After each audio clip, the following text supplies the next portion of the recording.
Welcome to the Free and Open Mind Dcast, where I'm Hardy Brooklyn. And I'm Michelle Wild. Who are you? And what is your true passion? We're going to do a quick roundup and a recap of the year. We're going to try to stay away from tumultuous matters or political matters because everybody has different opinions on lots of different things going on right now.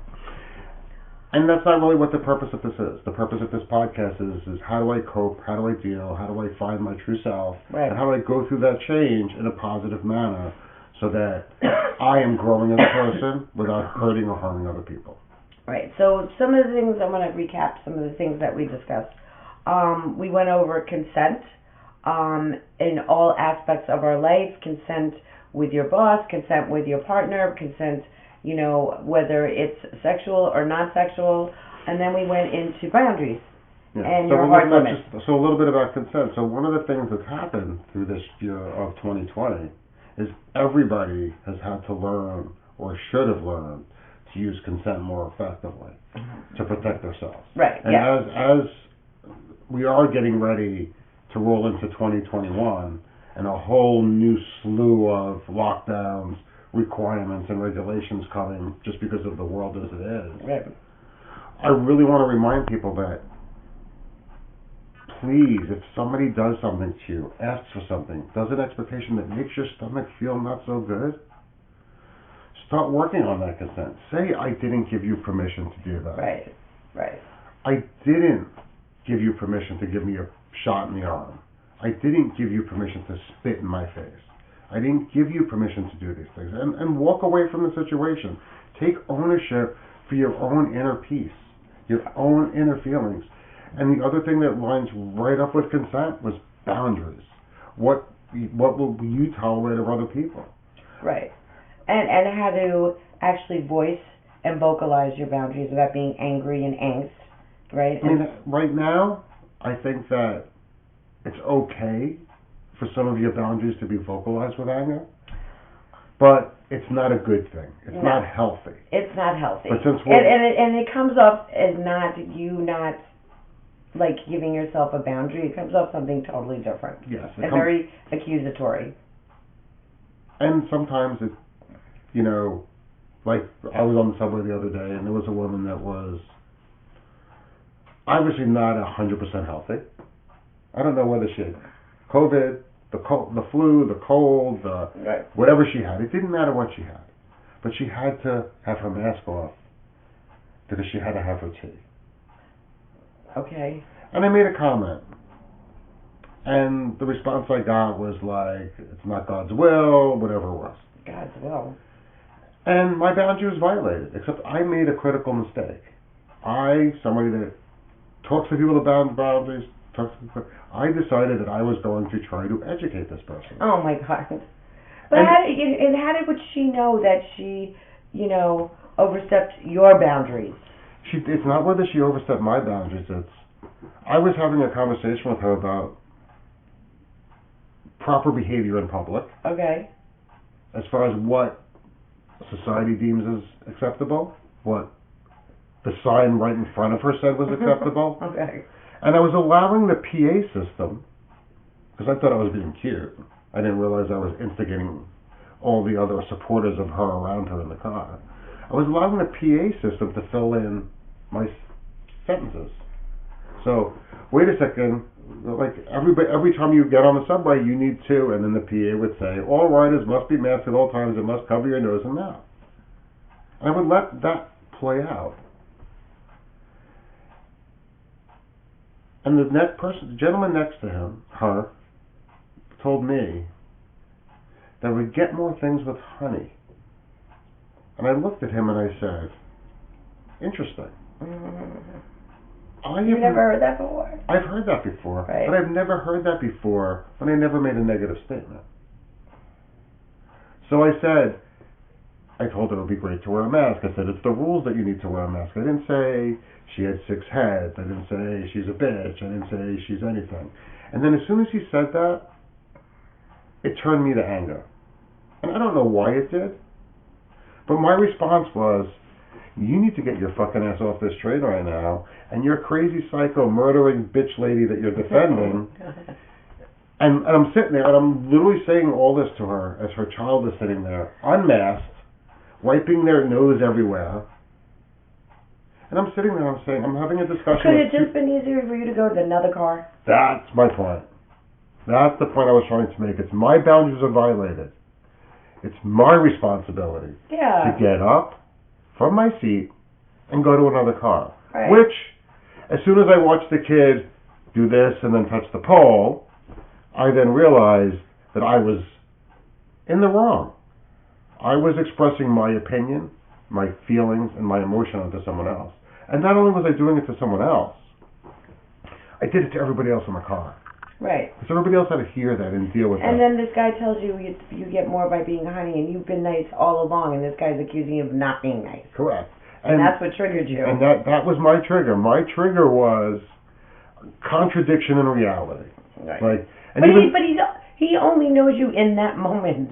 Right. He doesn't know the whole context of Hardy. He just knows you in that moment. But in that moment, I was being nice. Well, he didn't see it as being nice. But I was not accusatory. Right. But it doesn't make a difference. I wasn't didn't see correct. it as nice. He felt that I was infringing on right. his, not even his, a female who was attractive.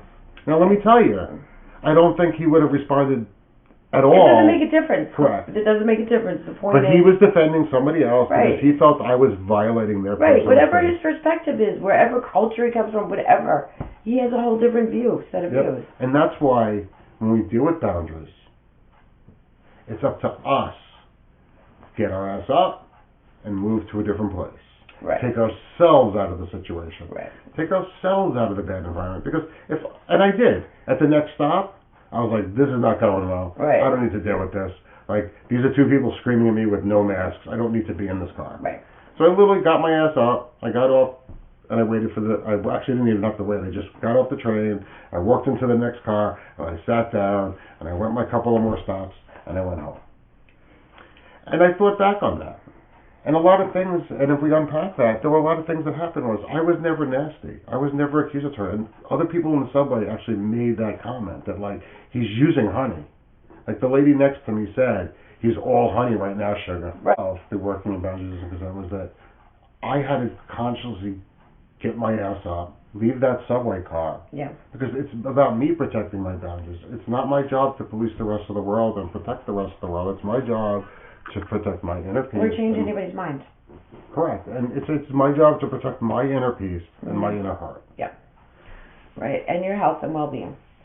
So I think one of the good things you brought out is that as people, we're guiding people in their change and trying to find their passion, is that it doesn't happen seamlessly.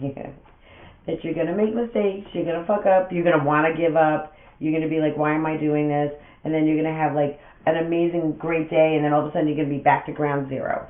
So I think learning how to be compassionate to yourself and learning from the mistakes like you did, like taking it all in perspective and also patting yourself on the back for the things you have done, not beating yourself for the things you haven't done. That's a very important fact. Yes.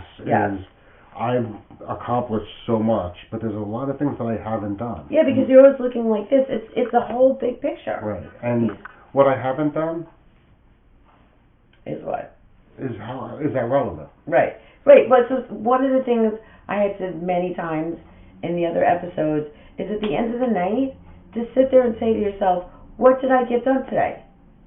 I got, and that's why I make a list, because you cross it off, it's like, I got something done today. And I've always promised myself when I started my photography career that no matter how small of a thing, but one thing every day, at least one thing, to move forward to my career, to my goal, every single day. So at least you're doing something, right? And learn how to be compassionate and kind to yourself. And if you haven't done stuff, don't worry about what you haven't done. Right. If you haven't done it, it's not relevant. It's okay. Like when future. It's not a race, it's a journey. So part of the journey is that you step along and things change, things evolve, things grow. You learn a mistake, you learn from your mistake. But once you start putting all that stuff out there, and we told it before, the things that you need are going to come into your life. Right. The people, the deals, whatever is all going to come into your life. There were so many things that I worried about that I hadn't done. Like, there were so many things on my to-do list that I hadn't done that were going to change my life forever. And then we have a pandemic that hit. And I looked at that list. It was kind of interesting because talking about recap, I looked at my to-do list from February of like things that I wanted to get done in the next 4 months that were very important to me. That were mission critical things that I had to get done. And I look at that list, and I probably haven't looked at. Actually, I did look at it on March 10th was the last time I looked at it, and I haven't even looked at it since March 10th. That's whatever, 10, 11 months. And I looked at the list today, and I'm like, wow, there's not one thing on that list that I consider even important anymore. Well, I mean, exactly, but you still have the gist and the energy of what that made up that list. You just revised how you're getting there. Correct.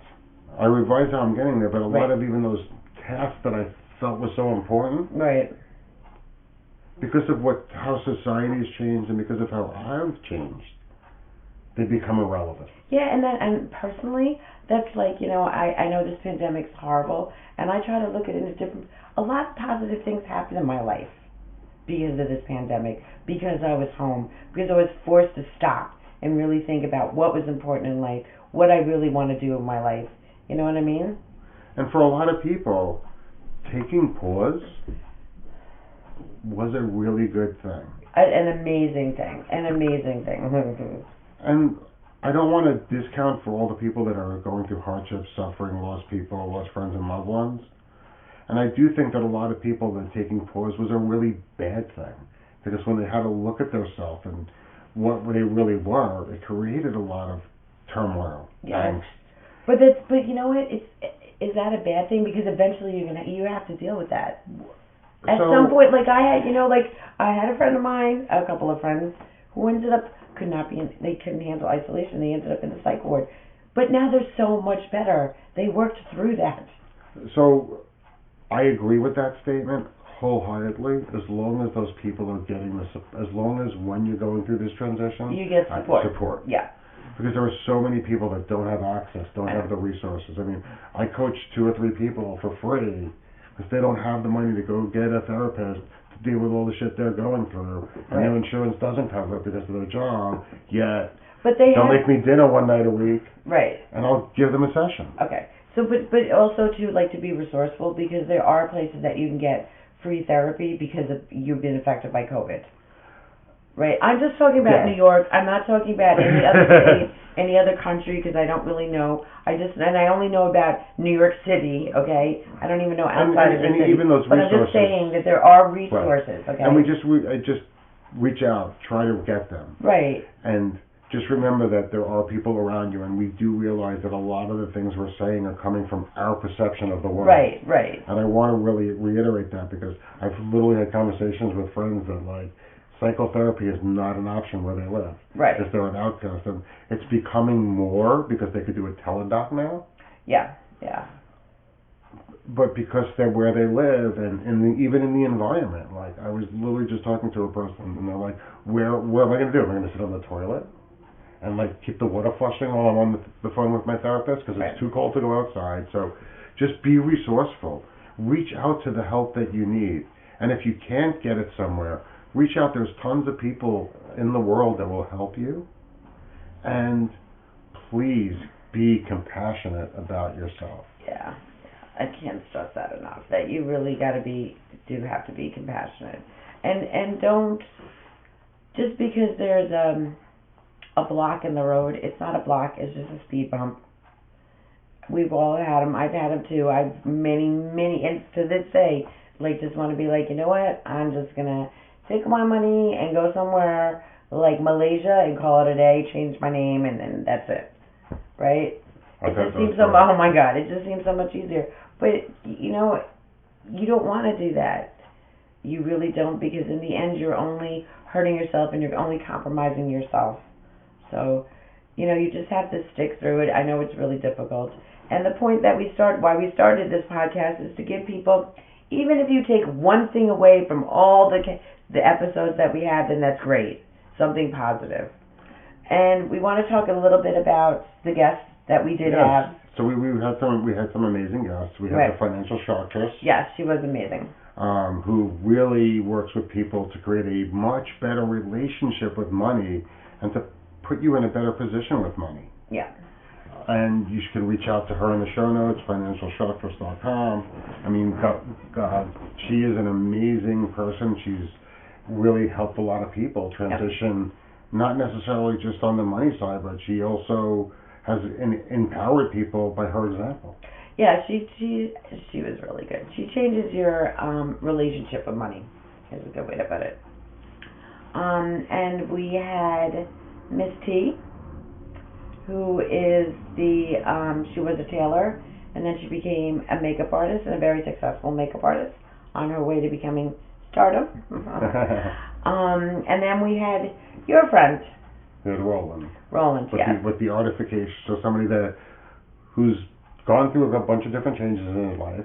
He thought his true calling was to be a musician. And he had and his family had expectations of him. And correct, and he was going to be this musician, despite his family's expectations of whatever he was going to be. A nice Jewish boy. And as he became more of a musician, he came to the realization that his true calling was to bring art to the masses. Yeah. To make art more accessible, more understandable.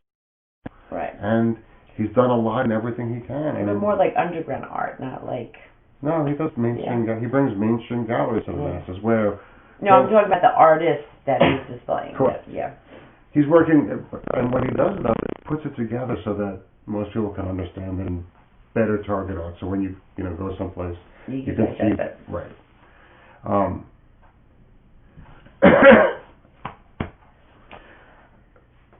Couple I've gone through, this year were, aside from the guests that we've had a lot of things happen in people's respect for each other. Yeah.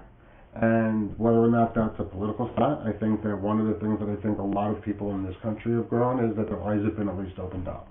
Yeah. And I think for a lot of people, finding out who you really want to be friends with, unfortunately. I mean, so and I think and whose people, their beliefs and their values, and if you really want to be associated with somebody like that.